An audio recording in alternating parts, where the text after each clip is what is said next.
The Democratic mega donor Tom Steyer is leading a campaign to impeach the president. The billionaire has been a rumored 2020 candidate. I asked him about that on Red and Blue soon after the midterm elections. What I promised to do was to start working on it the day after election. I promise I'm thinking about it really hard, Elaine. You'll be the first person I let to know. All right, you know what? I'm going to hold you to that, Tom Steyer. All right, we got our answer today, although not in the way I was hoping. Steyer was in Iowa, where he said he will not be running for president in 2020. Most people come to Iowa around this time to announce a campaign for the presidency. But I'm proud to be here to announce that I will do whatever it takes, for as long as it takes, to remove a president. Kay Henderson joins us now by phone from Des Moines. She's the news director for Radio Iowa. Kay, thanks so much for joining us. What was the reaction when people heard Tom Steyer say that he's not running? Well, the question's then moved on to what he says he intends to do. He told that room full of reporters that he will spend $40 million over the next year on his need to impeach campaign. He's been running that over the past year and a half. He ran campaign advertisements talking about the need to impeach President Trump. Now he says he'll be shifting to a grassroots public education campaign to instruct, educate Americans about why President Trump should be impeached. He suggested that some members of Congress might be targeted with this public education campaign, including some Democrats. One of the reporters in the room asked him what Nancy Pelosi might be thinking. Might she be throwing something at the television, as she has been carefully trying to tamp down discussion of impeachment, while folks like Steyer from outside Congress are trying to stoke this flame. And I wonder, how big of a factor is the president going to be for Iowa voters when considering their 2020 choice?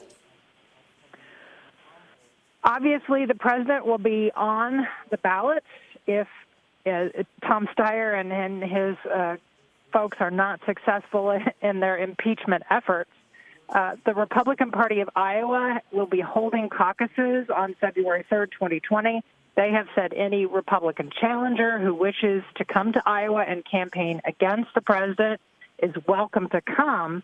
However, the Iowa Republican Party has been warmly embracing the president. Iowa's Republican governor, just re-elected to a 4-year term, says she is backing the president. So it wouldn't be very welcome territory for the likes of a Corker or a Flake to come into Iowa and campaign. Kay, on another topic here, you reported this morning that Republican Congressman Steve King will face a primary challenge if he seeks a 10th term. Who's going up against him, and explain why this is so significant? Steve King represents an area of Iowa that is decidedly Republican. He won re-election last year by less than 3%. Republican Governor Kim Reynolds won that same part of real estate in Iowa by 18%. Republicans have grown weary of some of Steve King's activities outside the country and some of his statements, often controversial, that have made headlines. He will be challenged by a state senator named Randy Feenstra, well known in the district, spent a dozen years in the Iowa legislature, helped shepherd through a massive tax cut package through the legislature and into law last year.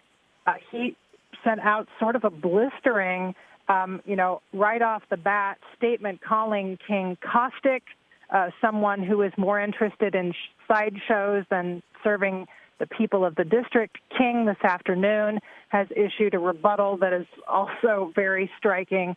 He says that Randy Feenstra is